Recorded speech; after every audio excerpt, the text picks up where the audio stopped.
Naon mga idol. So, sige mi pananaw pa na nay. Goto minuto yun.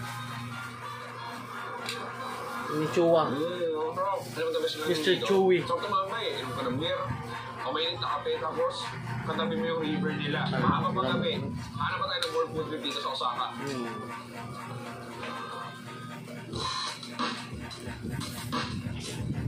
Next, why not stop the freezing weather with the piping hot fish cake beside the river?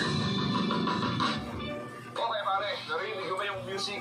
I mean, alam ko pa rin talaga, pero meron tayo dito Oden. Alam mo, nalaman ko lang, sinabi lang ng tatay ko na ang Oden pala, o fish cake, naging parang local favorite na rin dito sa Japan. Ano ba? Ito medyo kakaiba yung hugis ng fish cake nila dito. So para sa medyo, akala mo isaw, parang intestine eh. Tignan natin. May lamig. Tastes like regular fish cake or Oden, but I mean, sarap. Mainit. Medyo sinasabsay niya yung lamig sa katawan ko.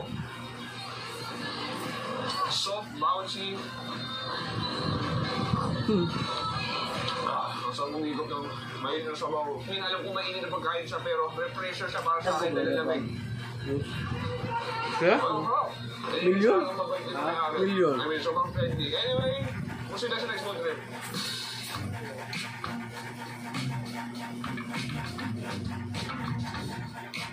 Okay, next, meron tayo ditong famous na trending dito sa Osaka na 10 yen Japan pancake. Look at that. So, mukha siyang barya na 10 yen. So, mozzarella cheese yung loob niya. Ito, panoorin niyo ito pare.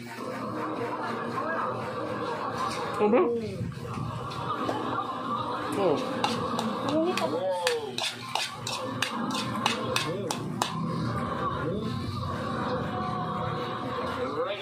Never ending loophole.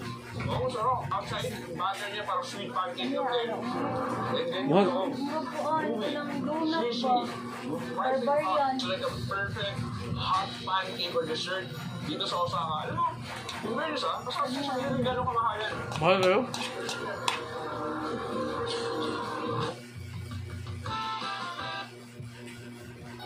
Treat your week with a delicious Japanese snack. Howie for me. Durability, efficiency, precision. By integrating Aeon into our core tech, we're taking it to the next level. Aeon to the core. Lumata ako. Lumata ako eh. Lumata ako. What's in the crowd?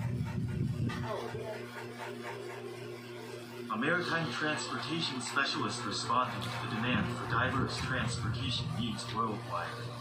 We are MOL. From the blue oceans, we sustain people's lives and ensure a prosperous future. MOL aims to provide the world's highest level of safe operation with one of the world's largest fleets and experience, and technology cultivated over approximately 140 years. Okay, para sa last food trip natin, meron tayo dito Osaka, Okonomiyaki daw at that.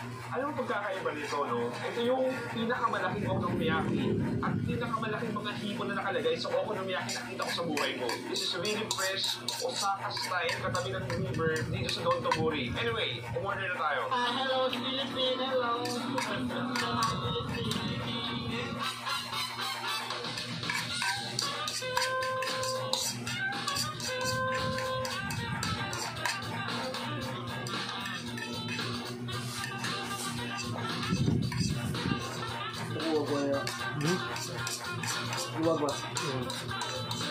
Okay, last food trip natin. Nandito tayo sa Don Toburi. Para nandito tayo sa isang parang resto bar.